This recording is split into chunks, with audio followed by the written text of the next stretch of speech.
அன்பார்ந்த எனது அருமை யூடியூப் நேயர்களுக்கு வணக்கம். இது ஒரு முக்கியமான பதிவு. ஒவ்வொரு மாதத்தில் தமிழ் மாசத்தில் போய் பிறந்தவர்களுக்கு ஒரு தெய்வம்னு ஒன்று இருக்கு. அதை நாம் கண்டிப்பாக மனதில் நினைத்து நம்ம பிறந்த மாதத்திற்கு ரொம்ப முக்கியத்துவம் கொடுக்கணும். அப்ப சித்திரை மாதத்தில் யார் பிறந்தாலும் மங்களாம்பிகை என்று சொல்லக்கூடிய தெய்வத்தை வழிபாடு செய்யணும். அந்த அம்மாவுக்கு நீங்க பலாப்பழத்தை நிவேதானமா வைக்கணும். கண்டிப்பாக நீங்கள் நினைத்த காரியங்கள் வெற்றி பெறும். வைகாசி மாசம் போய் பிறந்தவர்கள் வைஷ்ணவி தேவியை வழிபாடு பண்ணணும்.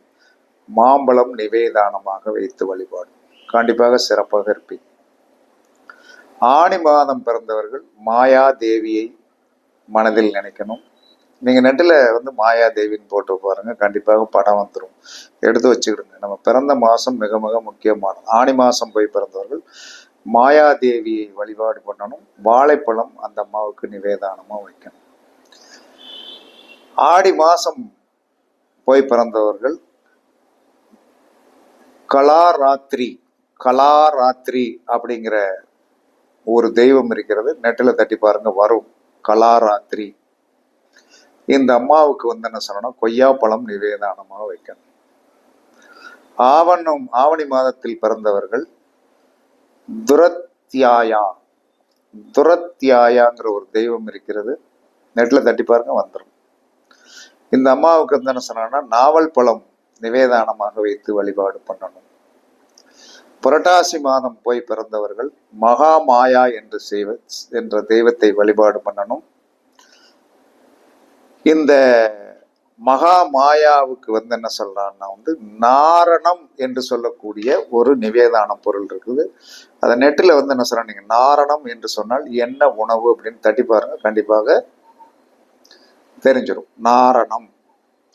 ஐப்பசி மாசம் போய் பிறந்தவர்கள் மாதங்கி தேவியை வழிபாடு பண்ணணும். மாதுளம்பழத்தை நிவேதானமாக வைக்கணும். கார்த்திகை மாசம் போய் பிறந்தவர்கள் ஸ்ரீ காளி தேவியை வழிபாடு பண்ணணும். பேரிச்சம்பழம் வைத்து வழிபாடு பண்ணணும். மார்கழி மாதம் பிறந்தவர்கள் கமலா என்று சொல்லக்கூடிய ஒரு தெய்வத்தை வழிபாடு பண்ணணும். வெண்பொங்கல் வைத்து வழிபாடு பண்ணணும். தை மாதம் போய் பிறந்தவர்கள் சிவனை வழிபாடு பண்ணணும். இளநீர் வைத்து வழிபாடு பண்ணணும். மாசி மாசம் போய் பிறந்தவர்கள் சகஸ்ரானா என்று சொல்லக்கூடிய ஒரு தெய்வம் இருக்கிறது. அந்த தெய்வத்தை வழிபாடு பண்ணணும். வடை நிவேதானமாக வைக்கணும். பங்குனி மாதம் பிறந்தவர்கள் சர்வ மங்கள ரூபிணி என்று சொல்லக்கூடிய தெய்வத்தை வணங்கணும்.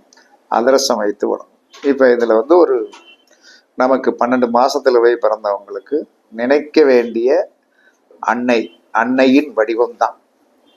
அப்ப சித்திரை மாதம் போய் பிறந்தவர்கள் பலாப்பழம் நிறைய சாப்பிடுங்க. வைகாசி மாசம் போய் பிறந்தவர்கள் மாம்பழம் நிறைய சாப்பிடுங்க. ஆடி மாசம் போய் பிறந்தவர்கள் வாழைப்பழம் நிறைய சாப்பிடுங்க. ஆடி மாசம் போய் பிறந்தவர்கள் கொய்யாப்பழம் நிறைய சாப்பிடுங்க. புரட்டாசி மாசம் போய் பிறந்தவங்க நாவல் பழம் நிறைய சாப்பிடுங்க. ஆடி மாசம் போய் பிறந்தவங்க கொய்யாப்பழம், ஆவணி மாசம் போய் பிறந்தவங்க நாவல் பழம், புரட்டாசி மாசம் போய் பிறந்தவர்கள் நாரணம், ஐப்பசி மாசம் போய் பிறந்தவங்க மாதுளம்பழம் நிறைய சாப்பிடணும். கார்த்திகை மாசம் போய் பிறந்தவங்க பேரிச்சம்பழம் நிறைய சாப்பிடணும். மார்கழி மாசம் போய் பிறந்தவர்கள் வெண்பொங்கல் சாப்பிடணும். தை மாதம் போய் பிறந்தவர்கள் இளநீர் அதிகமாக குடியுங்க. மாசி மாசம் போய் பிறந்தவர்கள் வடை அதிகமாக சாப்பிடலாம், மெதுவடை. பங்குனி மாசம் பிறந்தவர்கள் அதிரசம் அதிகமா சாப்பிடுங்க. கண்டிப்பாக என்ன கிடைக்கும், பலம் கிடைக்கும். ஒவ்வொரு தமிழ் மாசத்தில் சூரியன் நின்ற மாசத்திற்கு இந்த நிவேதானம் நமக்கு ஆத்ம பலம் நிறைய கிடைக்கும், வெற்றி கிடைக்கும். ஒரு காரியமாக சொன்னா, ஐப்பசி மாசம் போய் பிறந்தவங்க மாதுளம்பழம் சாப்பிட்டு போனான்னா வெற்றி கிடைச்சோம். அப்ப நம்ம எந்த மாசத்துல போய் பிறந்திருக்கோம் அந்த மாசத்துக்கு உண்டான பழத்தை தொட்டாலே வெற்றி அப்படின்ட்டான். அது தெரிஞ்சுக்கிடும். அதற்கடுத்து நீங்கள் பிறந்த திதிக்குண்டான நிவேதான பொருள்கள் தானம் பண்ணினீர்கள் என்று சொன்னான். நிவேதான பொருள்களை என்ன சொன்னான்னா, நிவேதானம் வச்சு வழிபாடு பண்ணுவது தானமும் பண்ணலாம். பிரதமை திதியில் போய் பிறந்தால் நெய் தானம் பண்ணணும். இதனால் உங்களுக்கு ரோகம் நிவர்த்தி ஆகும். தூதியை திதியில் போய் பிறந்தவர்கள் சர்க்கரை நிவேதான பொருளாக வச்சு வழிபாடு பண்ணணும். ஆயுள் விருத்தியாகும். திருதியை திதியில் போய் பிறந்தவர்கள் பால் நிவேதான பொருளாக வைக்கணும். துக்க நிவர்த்தி வராது. சதுர்த்தி திதியில் போய் பிறந்தவர்கள் ஏதாவது ஒரு பழம் வைத்து வழிபாடு பண்ணணும். அறிவு வளர்ச்சி என்ன சொன்னா கண்டிப்பாக கிடைக்கும்.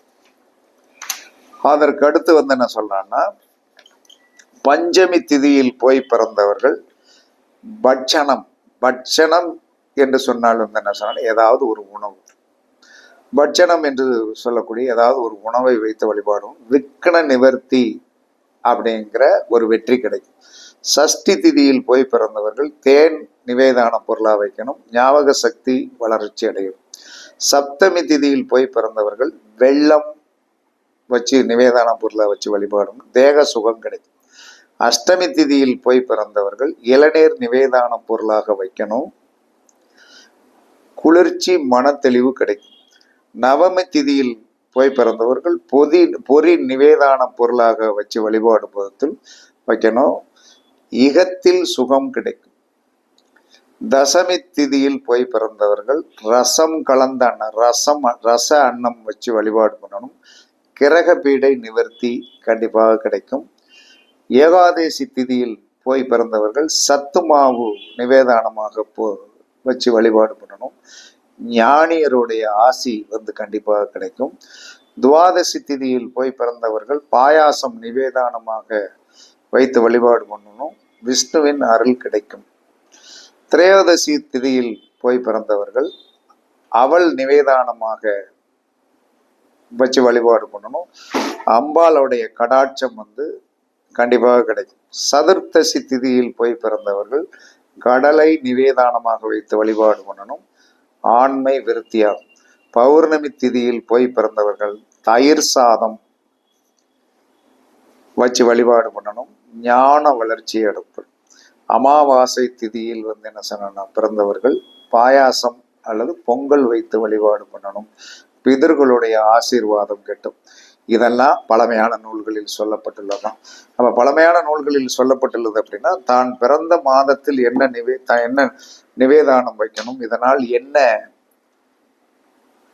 அதாவது பிறந்த திதியில் என்ன நிவேதானம் வைக்கணும், நமக்கு என்ன வளர்ச்சி கிடைக்கும், நம்ம பிறந்த மாதத்தில் என்ன கனியை வைத்து வழிபாடு பண்ணணும், சாப்பிடணும், என்ன தெய்வத்தை வழிபாடு பண்ணணும், ஒரு ஷார்ட்டான ஒரு தான் இருந்தாலும் கண்டிப்பாக இதெல்லாம் வச்சு பரிச்சுட்டு பாருங்க, தெரிஞ்சுக்கிடுங்க, குறிச்சு வைங்க. இன்னைக்கு இல்லைனாலும் என்றாவது ஒரு நாள் என்ன சொல்றான்னா, சிறு துரும்பும் பல் குத்த உதவும் என்று சாஸ்திரம் சொல்லியிருக்கிறது.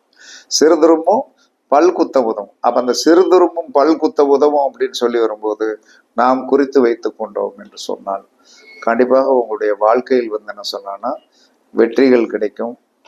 பிரச்சனைகளிலிருந்து தப்பிப்பதற்கு சின்ன சின்ன உணவுகள் தான். தெய்வங்களை நினைத்தாலே கண்டிப்பாக என்ன சொன்னா அந்த தெய்வங்களுக்கும் நமக்கும் ஒரு டச்சபிலிட்டி என்று சொல்லக்கூடியது கண்டிப்பாக உண்டு. அப்படி இருக்கும்போது நாம் என்ன சொன்னா இதெல்லாம் பயன்படுத்தினீர்கள் என்று சொன்னால், தெரிந்து கொண்டீர்கள் என்று சொன்னால் குறித்து வைத்துக் கொள்ளுங்கள்.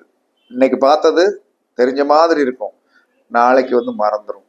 அதனால ஒரு டைரி போட்டுக்கிடுங்க. எப்பெல்லாம் கின்ஸ் எடுக்க தோணுதோ எடுத்து வச்சுக்கிடுங்க. இன்றைக்கு உங்களுக்கு பயன்படாவிட்டாலும் உங்களுடைய சந்ததி பார்த்து அது வெற்றி அடைவதற்கு உண்டான ஒரு வாய்ப்புகள் கண்டிப்பாக உண்டு. இதெல்லாம் அருமையான பொக்கிஷங்கள், அமிர்தங்கள், சாதாரணமா கிடைக்காது.